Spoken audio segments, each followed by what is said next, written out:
अस्सलाम वालेकुम दोस्तों, जैसा कि आप जानते हैं राशिद बाबा जी, उम्मीद होगी सारे बहन भाई खैरियत से होंगे। दोस्तों आपकी खिदमत में हाजिर है नई अपडेट के साथ। दोस्तों बड़ी खबर, बड़ा खुलासा। दोस्तों बादल बाबू का बहुत बड़ा खुलासा हुआ है, बहुत बड़ी अपडेट आई। दोस्तों बादल बाबू सुनने में आया कि ज़हन तवाज़ुन खो चुका है। बिल्कुल दोस्तों, आप दोस्त सही सुन रहे। दोस्तों क्या वो ड्रामे कर रहा है, क्या वो नाटक कर रहा है, इसकी तफसील बहुत जल्द हो जाएगी। दोस्तों इसकी तफसील जानिए इस वीडियो में। अस्सलाम वालेकुम जी, फ़याज़ नामे आप लोगों से मुखातिब है और उम्मीद है आप सब लोग खैरियत से होंगे। बात करेंगे बादल बाबू के केस के हवाले से, और इस केस में एक बड़ी अहम अपडेट इस केस में सामने आई है जो मैं आप लोगों को बताने जा रहा हूँ। फाइनली वीडियो पूरी देखिएगा। आप लोगों ने वो शेर तो सुना होगा कि अगर मिलती मुझे 2 दिन की बादशाही, मेरी रियासत में तेरी तस्वीर के सिक्के चलते। ये कोई ऐसा ही मामला बनता जा रहा है और नज़र आ रहा है। अब तक की जो इन्वेस्टिगेशन है उसमें यही चीज़ सामने आ रही है कि ये उस लड़की के पीछे ही, सना नामी एक लड़की के पीछे यहाँ पे पाकिस्तान में आया, और उसका क्या रोल है वो भी सारा का सारा डिस्क्लोज़ होकर आप लोगों के सामने आ गया। बहरहाल अभी इसमें लेटेस्ट अपडेट इस केस में ये है कि हमारी जो लीगल टीम ने मुलाकात की थी बादल बाबू के साथ मंडी बहाउद्दीन में, उन्होंने ये डिस्क्लोज़ किया है कि कुछ क्वेश्चन एंड आंसर करने के बाद वो जेल में भी जाकर मिले इसे, और जब जेल में मुलाकात की और कुछ क्वेश्चन और आंसर करने के बाद उन्हें ये डाउट हुआ है कि ये रेशनल आंसर देने के काबिल नहीं है, या चीज़ों के सही आंसर करने की कैपेसिटी नहीं रखता, तो ये मेंटली तौर पर भी अनफिट है।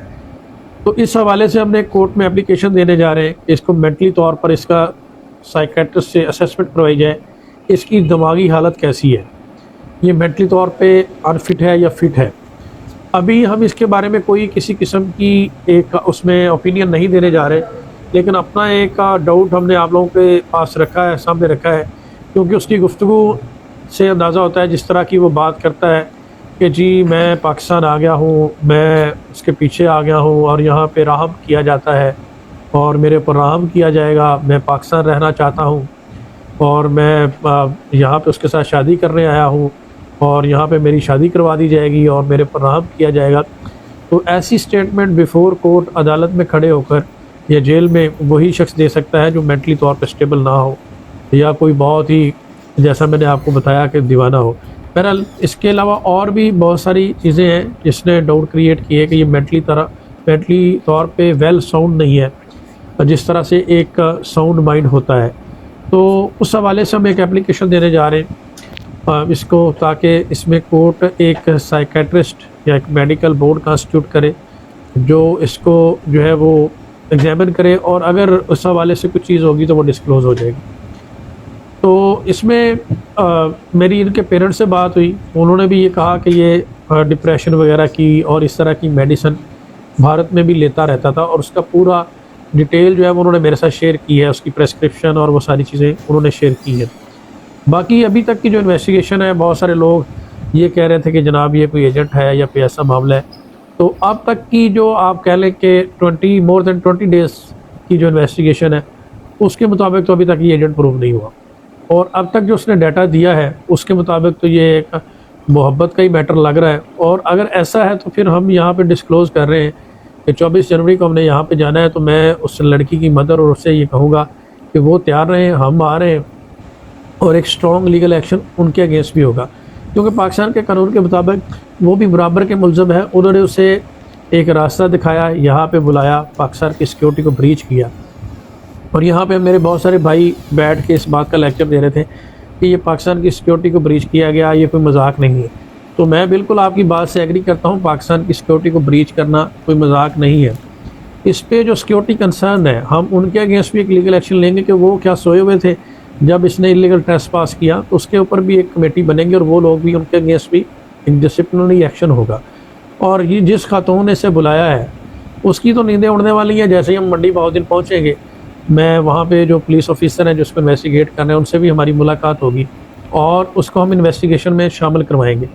ताकि सारी चीज़ें जो है वो डिस्क्लोज़ हो सकें। और मैं आप लोगों को ये श्योर करवाता हूँ कि हमारे वहाँ पे जाने के बाद उनकी जो नींद है वो उड़ जाएगी, और वो जो हाजी साहब हैं और जितने भी आई विटनेसेस हैं जहाँ जहाँ पे ये रहा है, हम सब इन्वेस्टिगेशन में शामिल करवाएंगे और सबसे डाटा कलेक्ट करेंगे ताकि असल हकायक, असल एविडेंस सामने आ सके कि ये किस मकसद के लिए आया था, कौन से रूट से आया था और वो रूट उसे किसने प्रोवाइड किया था। देखिए, अगर इन्होंने बुलाया ना होता तो वो पाकिस्तान में किसी और जगह पे क्यों नहीं गया,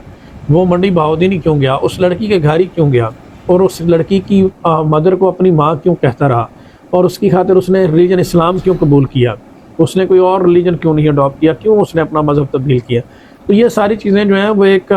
तरफ इशारा करती हैं कि इनका भी पूरा रोल है और इन्होंने उससे बुलाया है